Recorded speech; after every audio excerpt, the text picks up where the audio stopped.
Ang hirap naman mabuhay ng nag-iisa. Kasalanan ito ng mga tao. Kung hindi dahil sa kanila, buhay pa sana ang pamilya ko. Kaya magbabayad sila sa ginawa nila sa pamilya ko.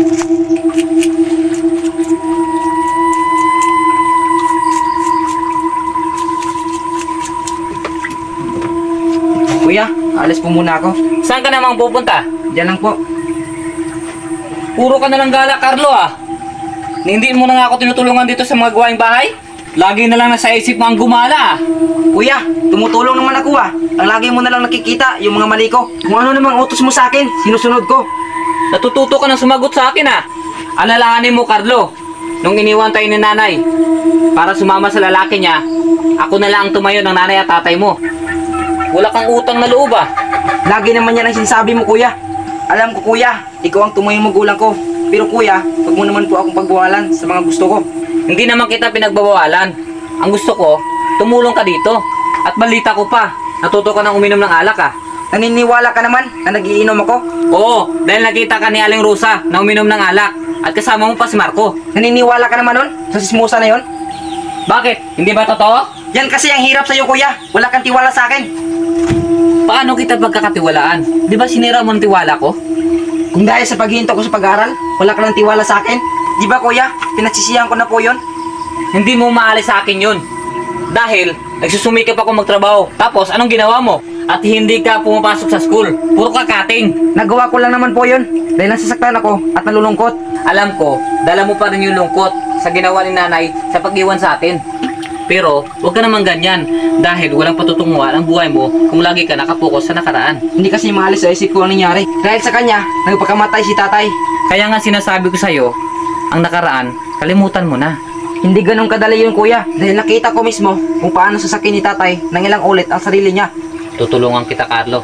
Huwag ka lang mabibisyo. Kaya nga pinakikilos kita dito sa bahay para hindi ka maboring at makarelax ka. Pero kuya, sa bahay na to, dito mismo nangyari ang lahat. Gusto ko, doon ako sa labas ng bahay. Gusto mong lumipat tayo ng bahay? Hindi ganun kadali yan, kuya. Kahit hindi ka kaagad makalimot, lilipat tayo ng bahay. Ikaw ang bahala, kuya. Sige.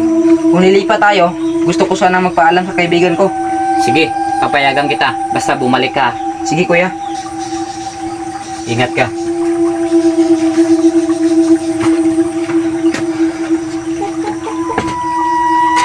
Kailangan ko agad maghanap ng malilipatan namin. Naawa na ako sa kapatid ko. Bakit wala pa kay Carlo? Siguro hindi na naman yun pinayagan ng kuya niya. Buti na lang, nag-iisa kong anak. Nagagawa ko lahat ng gusto ko. At walang nagbabawal sa akin. Marco, kanina ka pa ba? Oo, Carlo! Pasensya na, natagalan ako. Okay lang, alam ko naman ito kuya mo. Oo nga, medyo nagkasagutan kami. Hanggang napunta sa nakaraan ng usapan. Ah, ganun ba? Kaya ka muna, mapo muna tayo.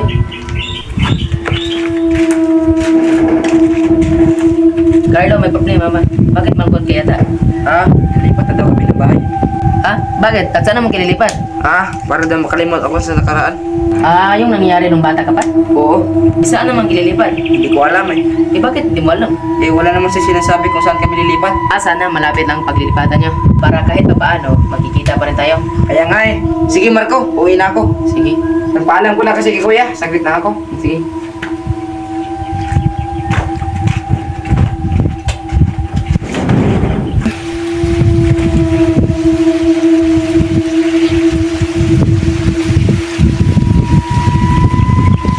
Mukhang may bagong gayo dito.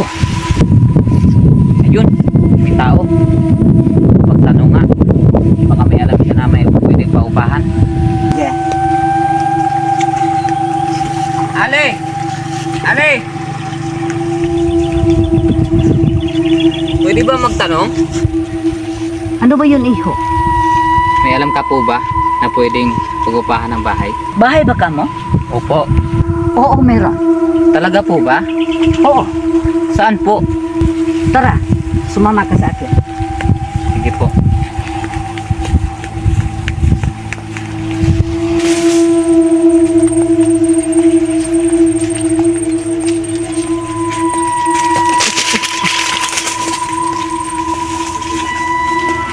Ayun, iho. Nakakita mo ba yung babae na yon?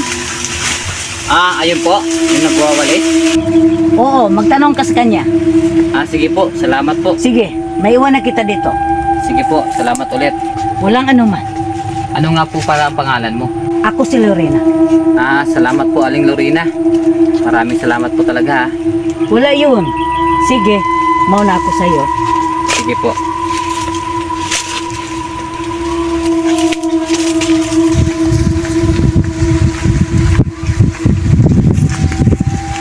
Tamang-tama.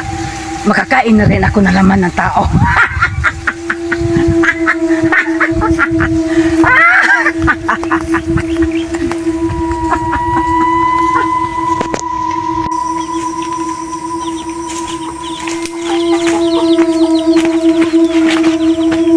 Kuya, nandito na po ako.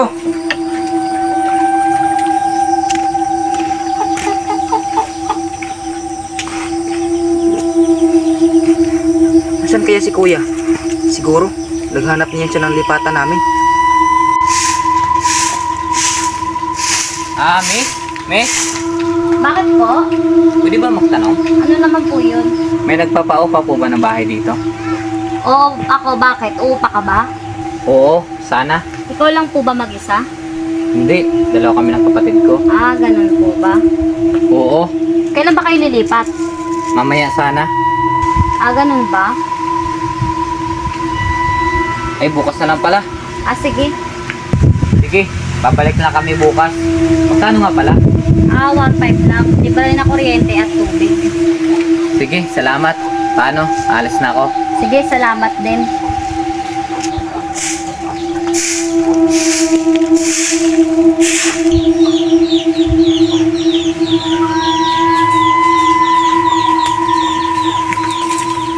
Carlo, Kuya, saan ka po galing?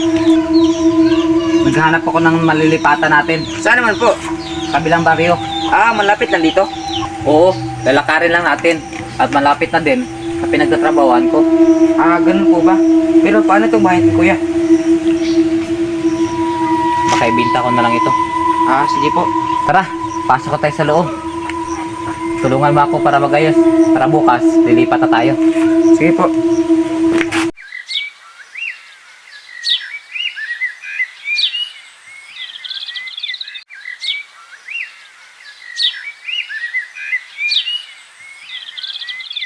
Carlo, kumain na tayo.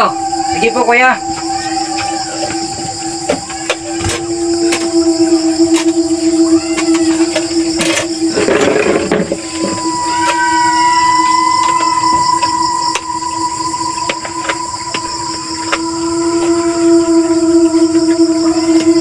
Yung ulam. Carlo, pasensya na pala kanina, ha. Sus, wala yun kuya. Ako nga po dapat manghingi ng pasensya. Dahil matigas ng ulo ko. Alam mo, sa tuwing pinapagalitan kita, nasasaktan ako.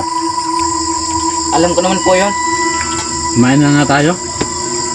Baka makiiyakan pa tayo. Sige po.